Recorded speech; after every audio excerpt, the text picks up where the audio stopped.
I'm Allison from Sewing by Sarah, and today we're going to talk about the wool pressing mat. Why are these so great? I wondered when they came out on the market why they were any better than my regular pressing surface that I've been using for years. And here's what we found out. Wool has natural properties that retain heat.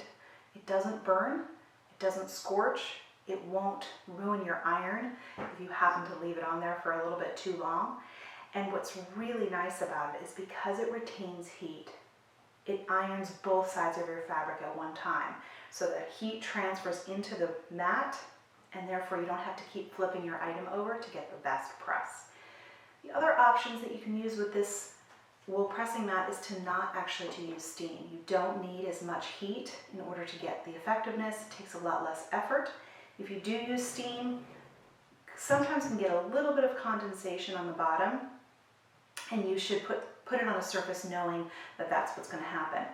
The other nice thing about these mats is that they're easy to clean. So if you are using starch or some other material to stiffen your fabrics, you could just wipe it off with a clean cloth and let it dry. Easy to take care of.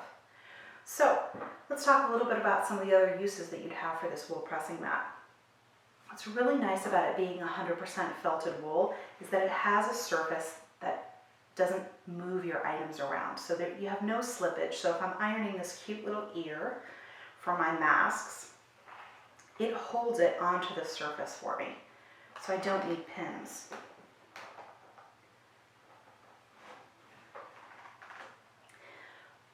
But if you do want a pin, and in this case I'm going to use Heat and Bond to make the ear a little stiffer, I can pin right into my wool pressing mat and it won't damage the surface. And I can easily hold my item in place to make sure those two things are going to bond exactly in the spot that I want them to.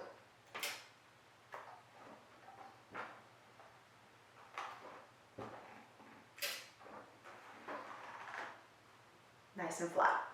So these also create a really nice flat stable surface that maybe you don't want to pull your ironing board out.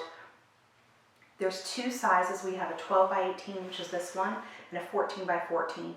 Both of the sizes are great sitting on top of your cutting mat, sitting on top of your washer and dryer, or the smaller one I use right next to my sewing machine so that I can press and move forward as I'm doing my project, so I don't have to get up and move around. So it's a really nice thing to bring also on quilt lessons and classes that you're taking and retreats.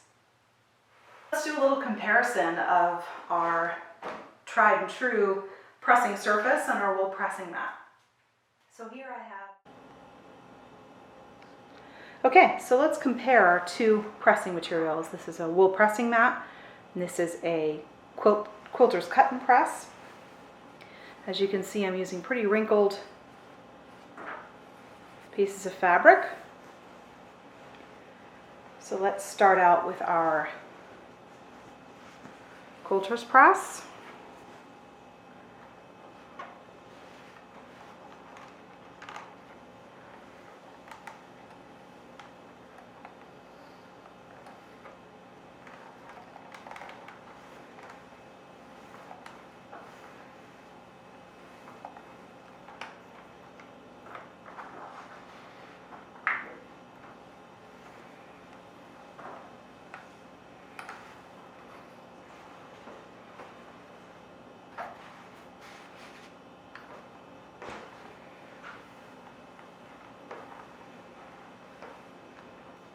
Did a pretty good job, but I did have to turn the item over.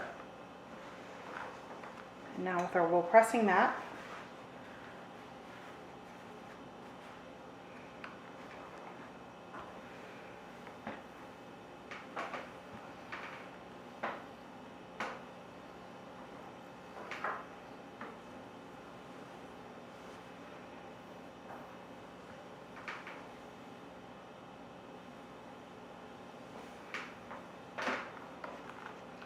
does a great job. And the other side of the item is warm because this mat is warm and it pressed the other side a lot faster.